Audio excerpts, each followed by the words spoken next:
Welcome, friends. Today, we're doing another perfume review. Outrageous.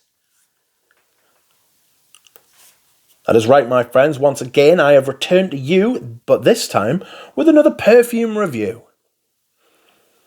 The perfume we are reviewing today is Aramis Devin Country Eau de Cologne. So this review will follow my tried and trusty technique of telling you the notes, telling you which notes I get, and then just discussing the fragrance. So let's get started, shall we? Tried to find an official note breakdown, but it's been discontinued again. You know it's not great when a fragrance gets discontinued a couple of times. So I've kind of collated a couple of different note breakdowns, and the notes are aldehydes, artemisia, lavender, bergamot, galbanum, cinnamon, jasmine, carnation, pine, like needles, not leaves. I was going to say leaves there. Labdanum, patchouli, musk, cedar, oak moss, leather. The notes I get: galbanum, artemisia, pine tree needles, carnation, jasmine, oak moss, labdanum, a little bit of leather. Okay, so let's just do a little spray here first. Ooh, the atomizer's a little bit stained. It's always a good sign, that, you know. I believe this is the vintage presentation. They did re-release this in one of those generic Aramis bottles, which they put Havana in and 900 and Devin. I think it was called the Gentleman's Collection or something. This is a very, very, very vintage smelling fragrance. It's very green. It's very piney. It's very much of that 70s era. It was made by Bernard Chant, who has made a litany of fragrances. I'm not even going to get into it. Just look him up. He has made a lot of the great vintage perfumes that you love. And this is one of them. It's an absolute, do I want to say it's a staple? If you like green fragrances, you will love this. This is a fantastic green leather chypre, but it is very green. Very, very green.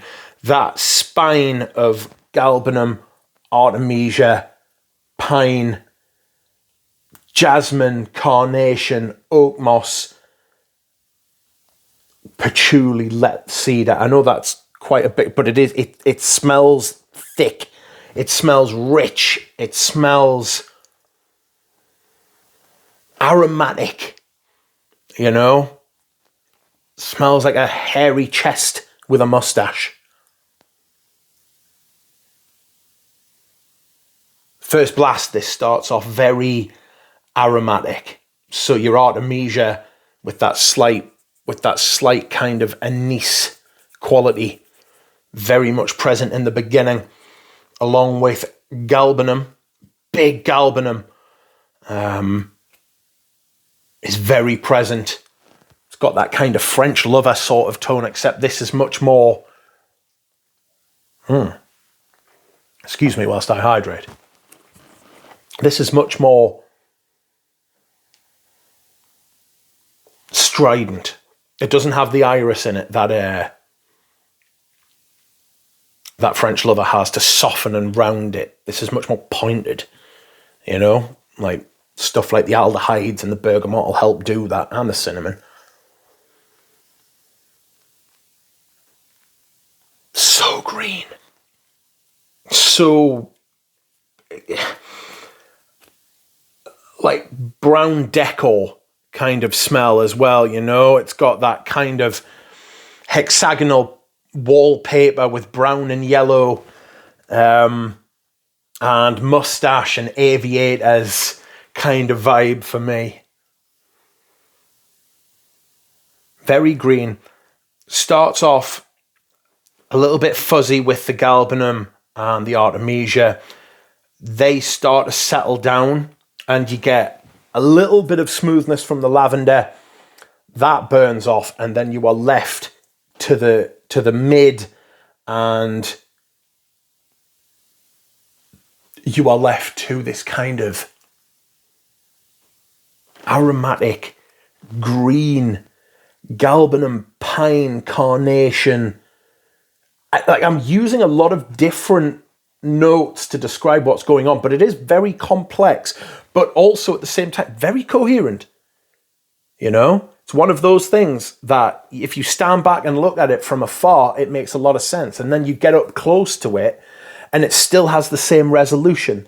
So you can pick out individual notes and you can smell them and say, there's that, there's that, there's that. You know, there's the galbanum, there's the pine needles, there's the carnation, there's the oak moss, there's the labdanum. But when you stand back from it, it's still a coherent whole, which I think we've lost in modern perfumes.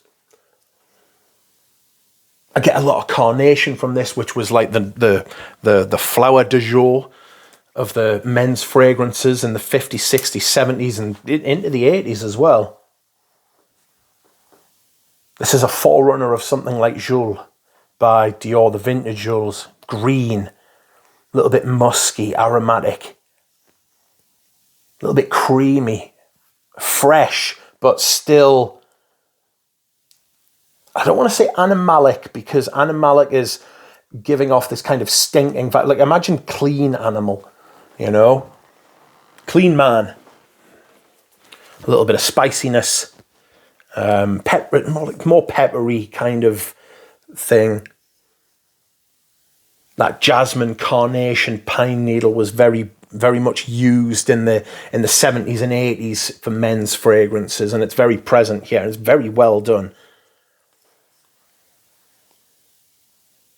As the perfume progresses throughout the life cycle of the perfume, you get down to the base, which still has like, it still reminds you of what the top was when you first sprayed it. Like I said, coherence is probably the best word to describe this perfume, because all the way through you're presented with like an aesthetic, you know?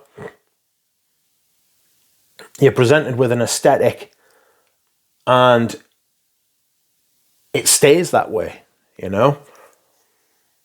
It fits in very much in the Aramis line of perfumes with stuff like Havana and stuff like 900 and JHL.